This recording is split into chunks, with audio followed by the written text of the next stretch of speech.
अगर एक डाइस को 2 बार रोल करते हैं तो उस पर कितनी तरह के क्वेश्चन बन सकते हैं, ये चीजें हम छोटी क्लासेस से भी पढ़ते आ रहे हैं। अगर मैं 10th 11th क्लासेस की बात करूं तो वहां पे भी इसके क्वेश्चन बनते थे for dice is roll 2 time. तो 2 टाइम जब किसी डाइस को रोल किया जाता है या एक डाई को 2 बार साइमल्टेनियसली रोल किया जाता है तो ये एक इंपॉर्टेंट कंसेप्ट है। जेई में इसके क्वेश्चन पहले भी आ चुके हैं और एनटीएससी वगैरह के पेपर में भी इसके क्वेश्चन पूछे जाते हैं। तो आज का हमारा टॉपिक यही है, probability, and this is day 44 of 75 hard challenge. इससे पहले हम 43 डेज का वीडियो चैनल पे अपलोड कर चुके हैं, तो अगर आप पहली बार विजिट करें तो वो वीडियो जाके जरूर देख लेना। हमारा डेली का टारगेट होता है कि हम एक इंपॉर्टेंट कंसेप्ट और क्वेश्चन डिस्कस करते होते हैं यहाँ पे, ताकि आपका जेई का स्कोर बूस्ट हो चुके। So let us start with the video. ये हमारा जो क्वेश्चन है ये आज की सीरीज का क्वेश्चन है। सो क्वेश्चन हमें क्या कहता है, let n denote the sum of numbers obtain when 2 dice are rolled. जब 2 डाइस को रोल करते हैं तो टोटल सैंपल स्पेस होते हैं 36, यानी 6 का पावर 2 से ये बनते हैं। And denote the sum of numbers obtain when 2 dice are rolled if the probability that 2 raise to the power n is less than n factorial is m by n। इस चीज का जो प्रोबेबिलिटी है वो m बाई n यहाँ पे given है। तो इस तरह से एक सीरीज याद रख सकते हैं, जैसे भाई 2 सम है, या 3 होगा, या 4 होगा, या 5 होगा, या 6 होगा, या 7 होगा। उसके बाद यहाँ पे अगर मैं बात करूँ 2 3 4 5 6 7 आ चुका है, 8 9 10 11 और 12।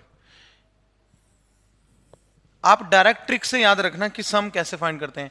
जिनका सम 2 या 12 होता है उसका प्रोबेबिलिटी होता है 1/36। इसका जो प्रोबेबिलिटी है वो 1/36 होगा। इसका प्रोबेबिलिटी है जो वो 2/36 होगा। इसका प्रोबेबिलिटी 3 सम 4 या 10 आने का 3/36 होगा, जैसे कि 2 2 3 1 एंड 1 3। इसका प्रोबेबिलिटी 4/36 होता है। इसका प्रोबेबिलिटी 5/36 होता है। और सम 7 आने का प्रोबेबिलिटी 6/36 होता है। ये इस तरह से आप याद रख सकते हो। सम 7 कहाँ कहाँ आता है देखो, 3 4 4 3, 2 5 5 2, ठीक है, 6 1 1 6। तो ये, और एक जगह और कौन सी बची जहां पे 6 जगह ही आएगा 6/36 इसका प्रोबेबिलिटी होता है। तो सम 2 और 12 आने का 1/36 प्रोबेबिलिटी होता है, आप डायरेक्ट याद रख लो। 3 और 11 आने का प्रोबेबिलिटी 2/36 होता है। 4 और 10 आने का प्रोबेबिलिटी 3/36 होता है। अब यहाँ पे देखो, हमने वो सम बताना है जिस 2 का पावर n, मान लो सम आपका आ रहा है 2, तो 2 का पावर 2 लेस देन 2 फैक्टोरियल। क्या ये सेटिस्फाई होता है? 4 इज लेस देन 2 फैक्टोरियल नहीं है, ये केस हम काउंट नहीं करेंगे। फिर 2 का पावर 3 लेस देन 3 फैक्टोरियल, ये भी नहीं बनेगा। ये 8 है, ये 6 है। फिर 2 का पावर 4 लेस देन 4 फैक्टोरियल, 2 का पावर 4 है 16 और 4 फैक्टोरियल है, 4 फैक्टोरियल जो है वो हमारा बन रहा है 4 इंटू 3 इंटू 1, 4 3 ज़ा 12 2 ज़ा 24। ये सेटिस्फाई कर रहे हैं, दिस इज सेटिस्फाइंग। और 2 का पावर 5 लेस देन 5 फैक्टोरियल होगा क्या? यस। 2 का पावर 6 लेस देन 6 फैक्टोरियल होगा क्या? ये सारे होंगे। 2 का power 12 is less then 12 factorial, आगे वाले सब सेटिस्फाई करेंगे। यानी ये 2 सेटिस्फाई नहीं कर रहे इसको, 2 n के वैल्यू हमारे इस रिलेशन को सेटिस्फाई नहीं करे। And what is capital n? Sum of numbers on the 2 dice. Capital n क्या है? Sum of numbers on the 2 dice है। तो ये बाद वाले सारे सेटिस्फाई कर रहे हैं, तो हम ऐसा करते हैं ना, 1 माइनस जो हमारा रिक्वायर्ड आंसर होगा, जो हमारा m बाई n का वैल्यू होगा, what will be m by n, 1 minus probability of sum as 2 and minus probability of sum as 3। ऐसा कर लेते हैं ना।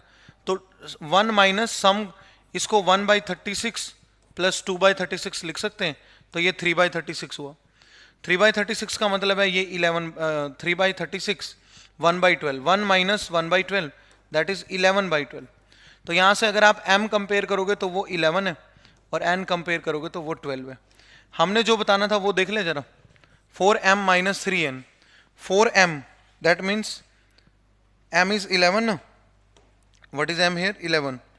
4m minus 3n, 4m minus 3n बताने का मतलब है आपने जो यहाँ पे वैल्यू बताना है 4m minus 3n, 4m minus 3n will be 4 into 11 minus 3 into 3 into 12, तो जाएगा 44 and minus 36। So D option is the final answer. Question बहुत कमाल का डिजाइन करा हुआ है, बस आपको थोड़ा सा नॉलेज होना चाहिए और ये समझना था ये relation. 2 raise to the power n is less than n factorial होना चाहिए, where n denote the sum of number on the 2 dice. तो कौन कौन से n इसको सेटिस्फाई करे, यानी कौन कौन सा n का वैल्यू, 2 का पावर 2 2 फैक्टोरियल से स्मॉलर नहीं होता, 2 का पावर 3 3 फैक्टोरियल से स्मॉलर नहीं होता, लेकिन बाद वाले सारे सेटिस्फाई कर रहे थे, यानी कि सम 4 5 6 7 8 9 12 ये सब सेटिस्फाई कर रहा था। तो हमने कैसे चला के लगाई 1 माइनस प्रोबेबिलिटी ऑफ सम 2 का और 3 का माइनस कर दें यहाँ से, तो यह है 11/12। तो m हमारा बन, और ये गिवन था m/n, so m is 11 n is 12, but we need to tell in the question 4m minus 3n, so 4m minus 3n is nothing but 8, so 8 is the